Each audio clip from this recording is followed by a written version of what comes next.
Halo semuanya, selamat datang di podcast MBO episode 2. Nah, perkenalkan aku Salwa dari Human Capital Mitra Berdaya Optima. Di episode 1 kemarin, kita udah banyak berbincang dengan Pak Kutrov mengenai peluang karir sebagai konsultan ISO. Nah, kali ini kita bakal ngobrol langsung sama konsultan ISO di Mitra Berdaya Optima. Bersama saya juga di sini sudah ada dua teman kita dari konsultan ISO di MBO. Selamat datang, Mbak Tarisa, Mas Kibar. Terima kasih Mbak. Terima kasih, Mbak Salwa. Oke, nah sebelum kita ngobrol-ngobrol lebih lanjut terkait pengalaman dan tantangan-tantangan yang dialami oleh konsultan, pengen nanya dulu nih, kalau dari konsultan ISO sendiri itu sebenarnya seperti apa sih pekerjaannya gitu secara singkat, karena mungkin masih banyak yang belum familiar dengan hal ini gitu. Ya, oke, dari aku mungkin ya Mas Alwe. Kalau dari aku mungkin terkait konsultan, kalau day to day worknya kita itu ya mungkin balik lagi ke namanya konsultan ya. Konsultan itu berarti kan seorang profesional yang bisa memberikan arahan gitu ya.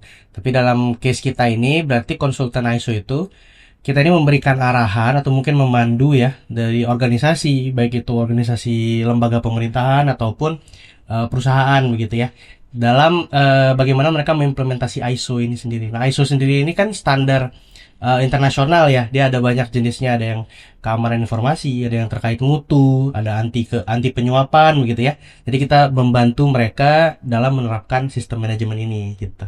Oke, jadi konsultan ini intinya membantu bisnis-bisnis klien untuk menerapkan ISO gitu ya. That's right. Nah, mungkin pengen tahu juga nih sebelum menjadi konsultan ISO di Mitra Berdaya Optima ini, latar belakangnya Mas Kibar dan Mbak Tarisa ini seperti apa sih? Ya, mungkin kalau dari aku sendiri kebetulan kita beda nih Mbak Salwa untuk latar belakangnya, karena aku dari latar belakang Sosum kebetulan. Jadi aku dulu S1 di Manajemen Kebijakan Publik di Visipol UGM. Dan Mas Kibar? Aku dari Saintek ya. Aku itu dari ITB, jurusannya itu rekayasa kehutanan atau bahasa Inggrisnya kalau biar keren itu forestry engineering. Gitu. Jadi agak beda nih memang. Oke, nah ini kan dari hal yang sangat berbeda ya. Ada yang dari Sosum, ada dari Saintek. Kenapa sih kok memutuskan untuk menjadi konsultan ISO gitu? Dari aku mungkin ya. Salah satu alasannya itu memang sebenarnya aku ada ketertarikan sendiri terhadap sistem manajemen ya. Nah, ini suatu hal yang aku sudah pernah coba dalami selama aku berkuliah begitu. Dan kebetulan ketika sudah lulus itu dapat kesempatan untuk menjadi salah satu konsultan sistem manajemen ini sendiri gitu ya. Jadi ini sebuah kesempatan yang aku ambil gitu kan. Balik lagi juga karena backgroundku juga dari Saintek begitu, sedangkan ISO itu juga bervariasi, dia standarnya tidak hanya di keamanan informasi saja, ada yang bersifat sosum seperti anti penyuapan dan sebagainya gitu. Ya, kalau dari aku sih sebenarnya di awal aku tahu ISO itu kebetulan pada saat aku kuliah ya, jadi aku udah sempet agak ngerti lah terkait dengan ISO gitu. Nah, kenapa aku memutuskan untuk menjadi konsultan sebenarnya karena aku lebih suka cara kerjanya sih. Karena pada saat aku kuliah itu aku kan lebih banyak buat Sosum ya, namanya Sosum, jadi lebih banyak buat menganalisis kebijakan terutama di jurusan aku gitu. Nah, aku menemukan kalau di ISO itu sendiri kan banyak sekali standar-standar yang memang harus diimplementasikan di sebuah organisasi begitu. Jadi aku lebih suka gimana sih cara konsultan itu buat berusaha menerapkan standar ISO itu di perusahaan yang mereka dampingi gitu sih. Oke. Jadi sebenarnya memang jurusannya itu bukan yang benar-benar terkait, tapi udah sempat belajar sedikit gitu ya terkait ISO, dan akhirnya mengembangkan lagi, memperdalam lagi ISO di pekerjaan saat ini. Benar. Mungkin boleh diceritain lebih dalam lagi nih, keseharian terkait konsultan ISO itu ngapain aja sih gitu, day to day-nya di pekerjaan itu seperti apa? Oke, kalau day to day kita di kerjaan ini sebenarnya nggak jauh-jauh dari pendampingan klien ya Mbak Salwa. Jadi kalau kita dari awal nih teman-teman, mungkin kalau konsultan itu kita pasti akan setiap hari kita komunikasi intens lah sama klien. Itu baik berupa meeting online maupun juga bisa offline sih sebenarnya.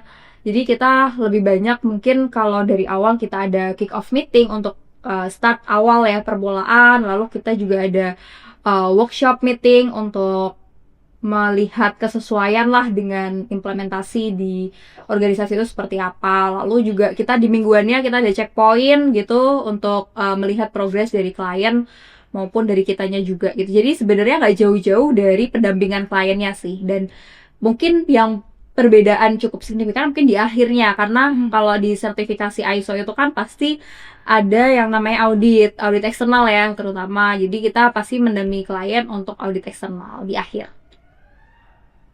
Oke, jadi Mas Gilbert ada tambahan lagi? Ya kurang lebih sama ya, karena memang job kita sama gitu ya, job desknya sama. Jadi ya paling ya tadi itu di audit eksternal, dan juga nanti sebelum audit eksternal itu kita lakukan audit internal juga ya. Jadi seperti persiapan sebelum mereka mencapai audit eksternal gitu. Jadi ya kurang lebih sama sebenarnya.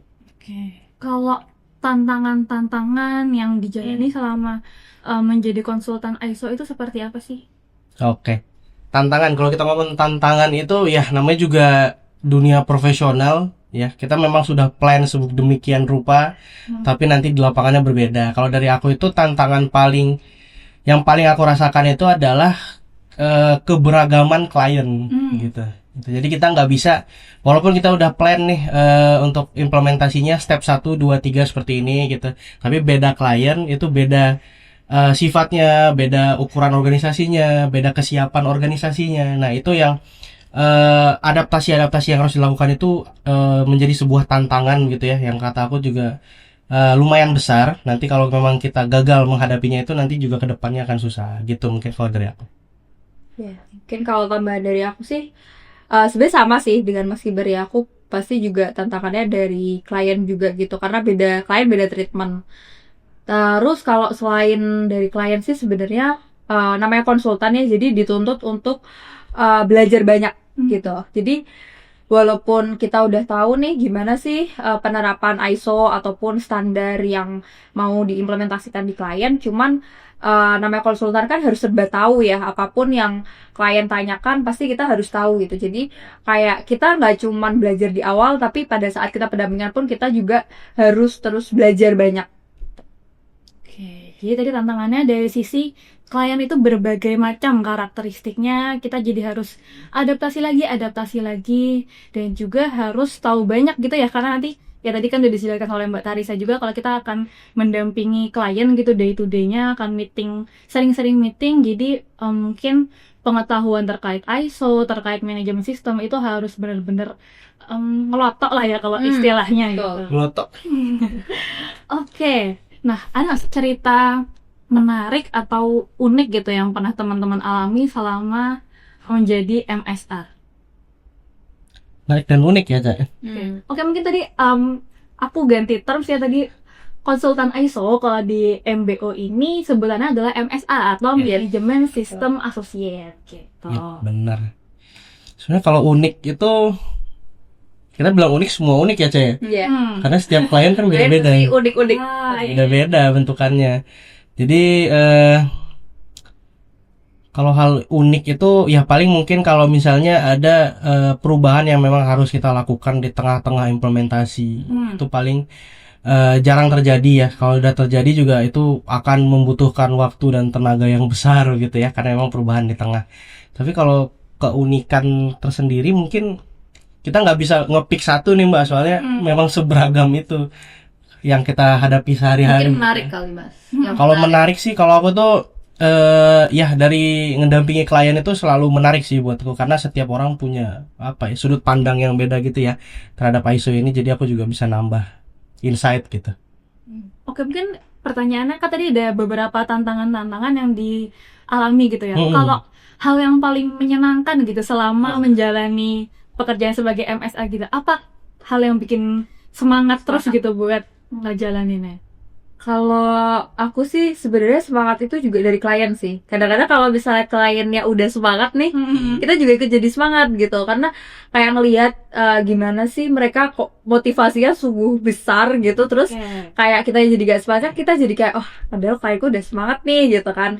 Jadi aku tambah semangat. Terus juga hal yang buat aku semangat adalah kita bisa jalan-jalan. Baik. MSA tuh jalan-jalan gitu. Karena kita pendampingan itu kan pasti nggak cuma secara online ya. Kita pendampingan itu juga pasti harus offline, dan kadang-kadang pendampingan ini nggak cuma ke satu tempat gitu. Karena klien itu beragam kan. Kita kebetulan kliennya MBO sudah di seluruh Indonesia. Itu tersebar, jadi kita jadi jalan-jalannya pun nggak hanya di Pulau Jawa, kadang-kadang juga ke Pulau Sumatera dan lain sebagainya gitu sih kalau dari aku. Benar. Ya Ben, itu buat teman-teman yang tertarik jadi MSA atau konsultan ISO ini mungkin cocok banget buat teman-teman yang suka jalan-jalan gitu ya, karena Traveling. akan banyak visit-visit ke klien, nggak Betul. cuma di Pulau Jawa aja. Meskipun kita di kantornya di Jogja, tapi kita juga bisa ke Jakarta, kerja juga ke pulau-pulau di luar Jawa. Benar. Gitu. Itu hal yang cukup menarik sih menurut gue sebagai seorang MSA. Salah satu hal yang menonjol, salah satu hal yang cukup menarik adalah culture-nya.